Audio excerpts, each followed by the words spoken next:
Assalamualaikum warahmatullahi wabarakatuh. Hello guys, welcome to the first podcast video with me, Difa Khairunnisa. Dewi Ceicilia. So, before you watch this video, don't forget to subscribe this channel first. And right now, the topic of our conversation in this podcast is about the impact of procrastinating time and good time management. Okay, I'm curious to ask. You've told me that you like to make a schedule for all your activities in one day. Well, you can tell me when you first thought about organizing? Yes, I did that just a few years ago. At first, this was because of my habit of procrastinating when I finish my work. So, first, let me give you an example of two incidents that I experienced that changed me for the better in the managing my daily time. So, I used to procrastinate. I always suggest myself like, why should I finish it now if I can finish it later? This sentence makes me always not care about time. Well, that's right. I also like to give suggestions like that to myself, which actually made me even more unable to focus on completing the work but one by one. It's just I'm also having a hard time managing activities that come suddenly without any prior discussion. So, how about you? How do you get out of the zone which allows you to do management at that time as it is now? Maybe if I don't get tired of completing tasks that have built up for 2 months less than a day, maybe I won't change that habit. You know, if we never feel the bad effects, we won't stop doing it. Why do you feel it makes you weary and makes you want to change? Uh, it is, it's 2020, you know, in the world, especially our country, Indonesia, is infected with the coronavirus or COVID-19, and learning at school is done online. Our assignments are collected every 2 months. There was the time I turn on my WhatsApp and I just open it in the next day in the afternoon. You know what I got? In the class group, it was reported that the assignment for the 2 months were collected tomorrow at 7 a.m. I'm so panicking for sure. I think it's still 1 week away. So yeah, I immediately listed all the tasks and worked on them from 6 p.m. until 6 a.m. and finishing all the handwritten assignment. But when I collected it at 7 a.m., there were only 5 people collecting it. And you managed to finish it all in 13 hours? May I know how many tasks there are? Maybe 100? Oh, well, that's 100 mostly. As far as I can remember, there were 13 subjects. And the assignments were all handwritten. And also, I forget how many.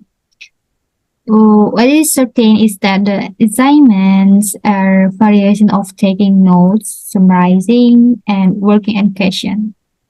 Actually, I could have not mm, collecting it that month, but I'm afraid of being labeled bad by the teacher and the people because every month there are student evaluation to be sent to our parents.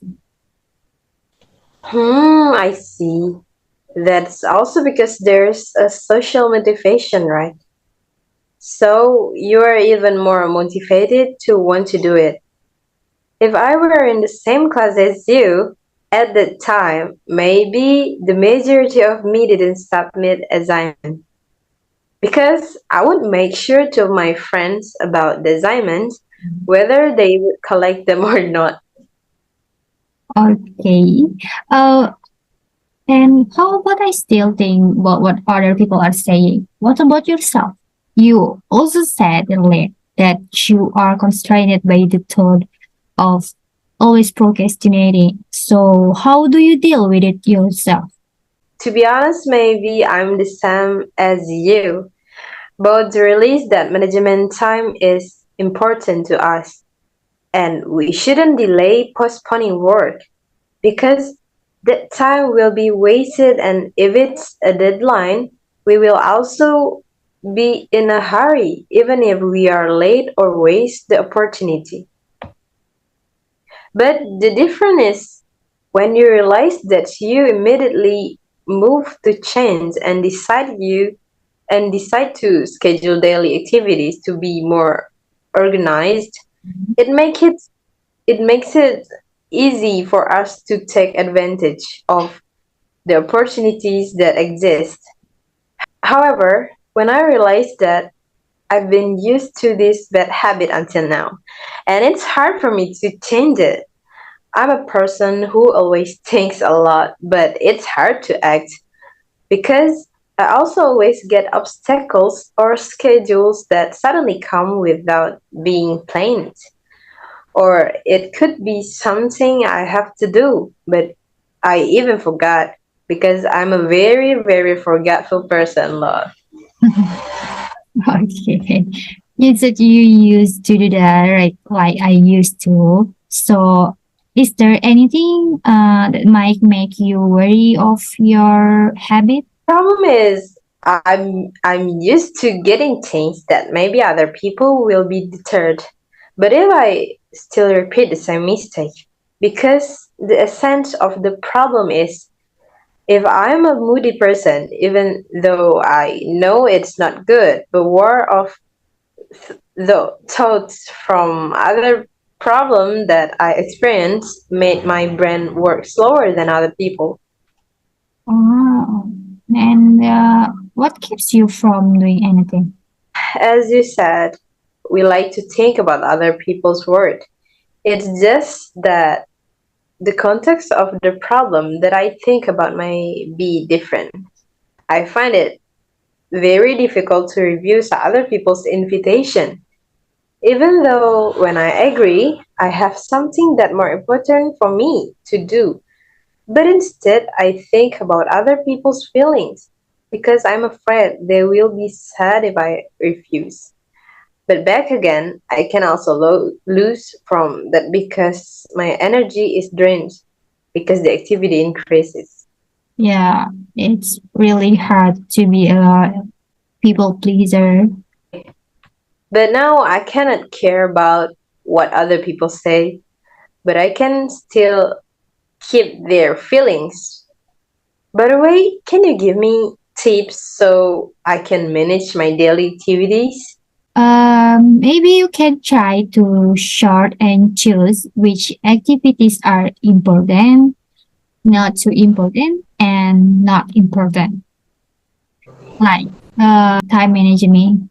For the first try, you can record all your tasks and then categorize them, starting from those that must be completed quickly to those that still take a long time. Or you can schedule your daily routine at certain your hours. Admittedly, I really need scheduling in the academic section right now, like now, because we are both in college, but I should have thought if other people can do it, why can't I, right? Yeah, absolutely right. We also have to change our mindset that the opportunity will not come twice. And what can we do now? Why should it be later? Good advice. Hopefully, no longer think without acting. Alright, it's not to talk to you, and it seems that our podcast ends here, guys. See you next time, and to build this channel, don't forget to subscribe, like, comment, and share. I'm Difa Khairunnisa. And I'm Ika Ceicilia. Wassalamualaikum warahmatullahi wabarakatuh. Bye-bye. See you guys. See you guys.